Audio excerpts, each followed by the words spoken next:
Meaning of incorporeal. Incorporeal. Incorporeal. Incorporeal. Incorporeal. The term incorporeal refers to something that lacks physical substance or form. It is often used to describe something that is abstract or intangible, such as an idea or a concept.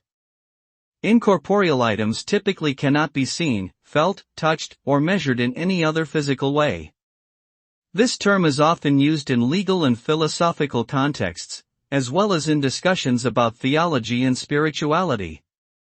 In essence, it refers to something that exists purely in the realm of thought or imagination, rather than in the physical world around us.